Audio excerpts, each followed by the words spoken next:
Hello tout le monde, voici un petit exercice d'algèbre sur la réduction pour garder un petit peu la forme. C'est tombé au Minpon MP.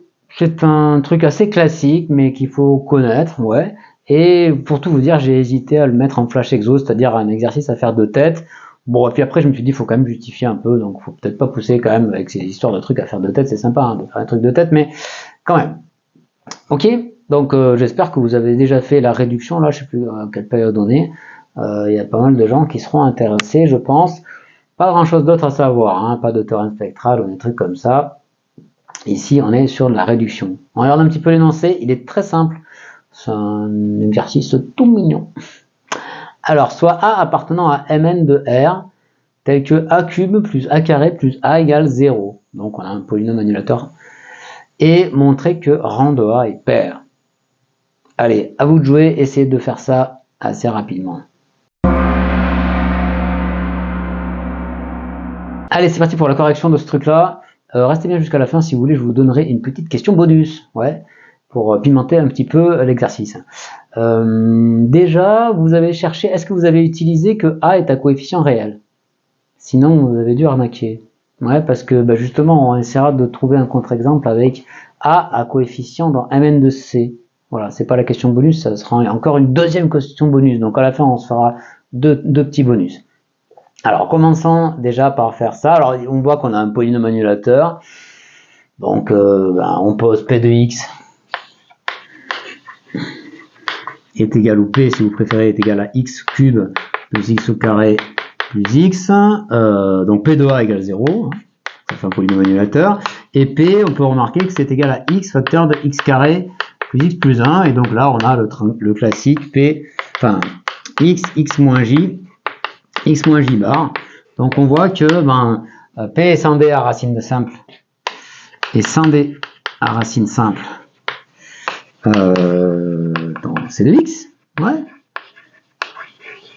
Donc on sait que notre matrice est diagonalisable, hein, puisque c'est un polynôme annulateur, théorème, hein, donc A est diagonalisable dans C.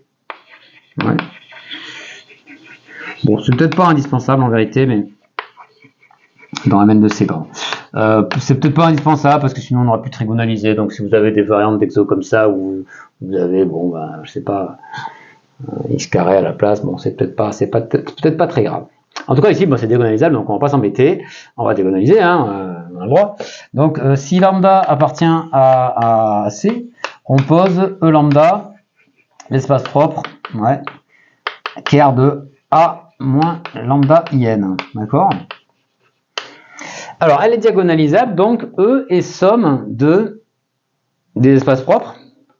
Alors, bon, si quand même, alors bon, quand vous avez un polynôme annulateur, tout le spectre est inclus dans l'ensemble de ses racines. Donc vous savez que le spectre de A, l'ensemble des valeurs propres de A, c'est inclus dans l'ensemble des racines de P, c'est-à-dire 0, J et J bar.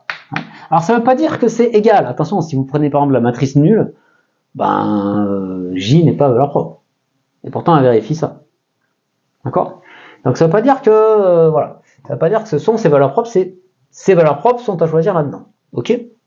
Bien. Voilà. Alors, maintenant, qu'est-ce qu'on peut dire? Alors, on peut regarder ces valeurs propres. Ce qui est clair, c'est que, on pourrait rédiger ça. Alors, soit vous diagonalisez, avec des matrices semblables, ça vous pouvez peut-être faire juste en disant que l'espace entier est somme des espaces propres, quoi, non? Vous avez n qui est égal à dim de E0 plus dim de EJ plus dim de EJ bar. D'accord? Vous travaillez dans Mn de C. Ça m'évite d'écrire semblable à machin. Vous pouvez écrire semblable, hein, c'est pas un problème. Et dim de E0, évidemment, c'est dim de Chiara. Ouais. Donc, si vous faites passer de l'autre côté, vous avez n moins dim de Chiara. Ouais. N moins dim de Chiara, qui est égal à dim de EJ plus dim de EJ bar. Bon, et ça, c'est rang de A. Par théorème du rang, n'est-ce pas? Donc, dim de rang de A On va mettre des liens logiques quand même là. Donc rang de A est égal à dim de EJ plus dim de EJ bar. Alors je vous fais juste remarquer que autant ça se trouve, ouais, il y a une de ces dimensions qui est nulle, c'est pas un problème.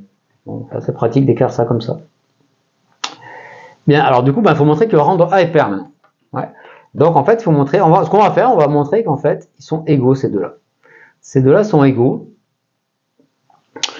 Ouais, d'accord. Donc on va montrer qu'ils sont égaux. Alors comment faire pour montrer qu'ils sont égaux? Vous avez réussi? Ouais.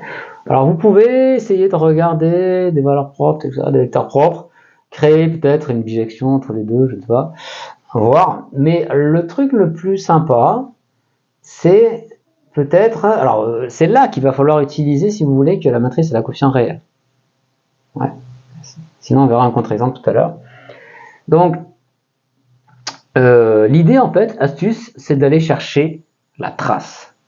Ouais. Vous voyez pourquoi ou pas? Alors essayez, faites pause si vous n'avez pas trouvé, donc indication la trace. Ouais. Allez, donc quand même on continue. Donc ici on va appeler ça P. Ça on va le noter P par exemple. Noter P. Et ça on va le noter Q.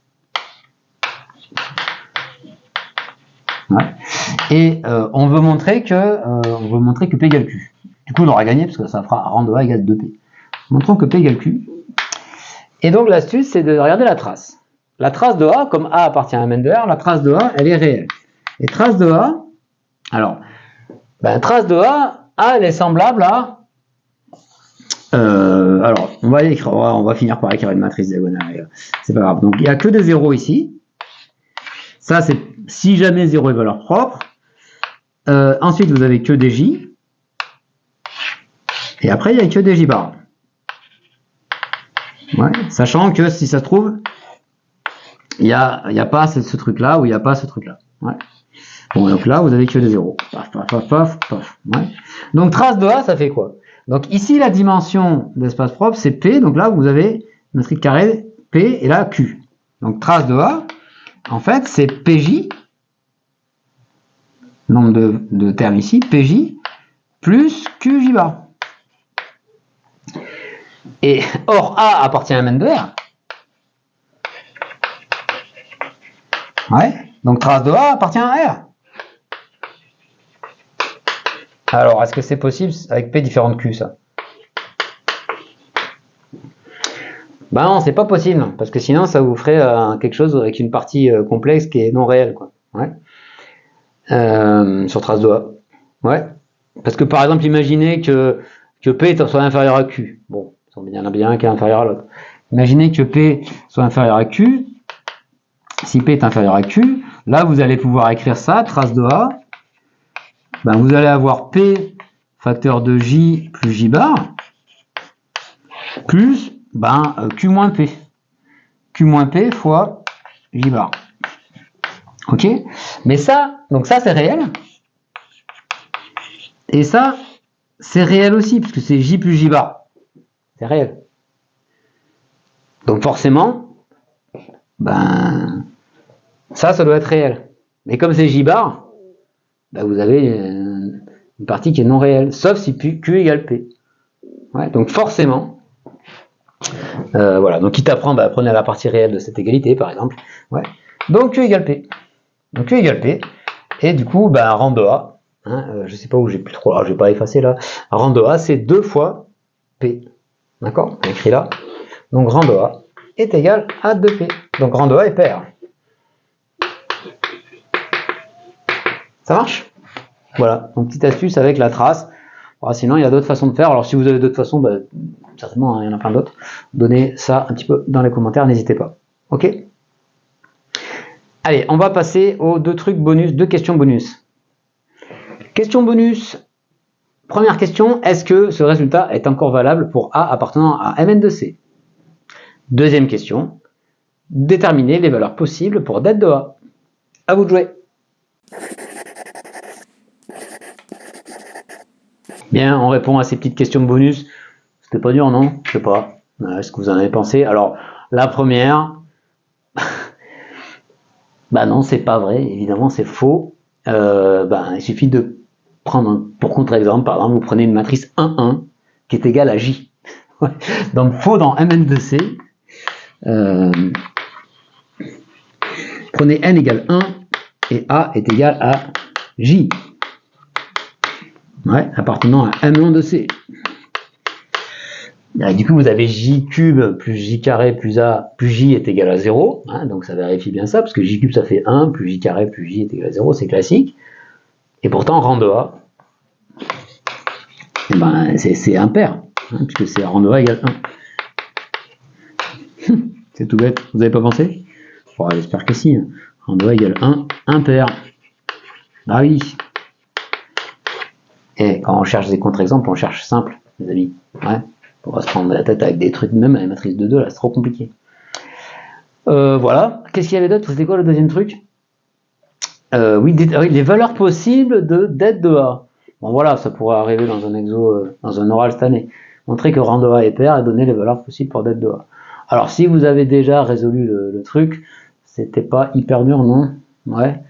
Alors, on a vu que le spectre de A, c'était à chercher dans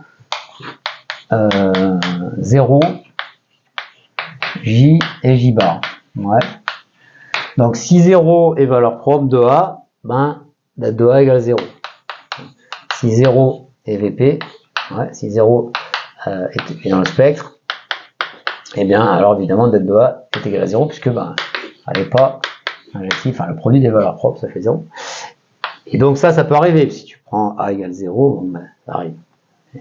Et puis sinon, du coup, ça veut dire que les valeurs propres de A sont J et J bar. Et en fait, A, elle est semblable, on l'a vu, à J. Et puis on a montré que J et J bar ont même multiplicité. D'accord? Donc si on l'appelle P, cette multiplicité, donc vous avez det de A. Donc ça fait J puissance P fois J bar puissance P. Et donc en fait ça vous fait J fois J bar à la puissance P, mais J fois J bar c'est module de J au carré. Donc ça fait module de J à la puissance de P, mais comme J c'est le module 1, donc det de A égale 1. D'accord? Donc les valeurs propres possibles pour det de A, donc en général, det de A c'est 0 ou 1. D'accord? Voilà pour ce petit exo. Ouais, écoutez, si ça vous a plu, lâchez-moi un petit pouce bleu, ça m'encourage quoi. Et puis abonnez-vous si c'est pas déjà fait, ça marche. Voilà. Allez, écoutez, à bientôt pour de nouveaux exos. Qu'est-ce que j'ai en préparation là? Pas mal de trucs sur les équadifs. Ouais, des trucs avec des fonctions aussi, des polynômes. Ouais, je vais vous faire quelques flash exos aussi. Puis comme je vous ai promis de vous faire quelques corrections sur les flash exos là, ouais, et des vrais faux. Ah oui, le vrai ou faux, oui, je suis en train de faire un vrai ou faux. Un vrai ou faux, voilà, un peu plus costaud. Il y en a qui m'ont dit ouais, c'est sympa les vrais ou faux pour les premières années, un peu du temps, mais on veut des vrais ou faux costauds. Donc bientôt, je vais vous faire des vrais ou faux un peu costauds d'analyse. On va commencer par ça. Et puis après, on fera des vrais ou faux algèbre. Et puis, moi, je sais pas. Écoutez, moi, je pense qu'il faut qu'on fasse aussi des probas. Ouais, il n'y a pas à tortiller. Allez, à bientôt pour de nouvelles aventures mathématiques. Ciao, ciao.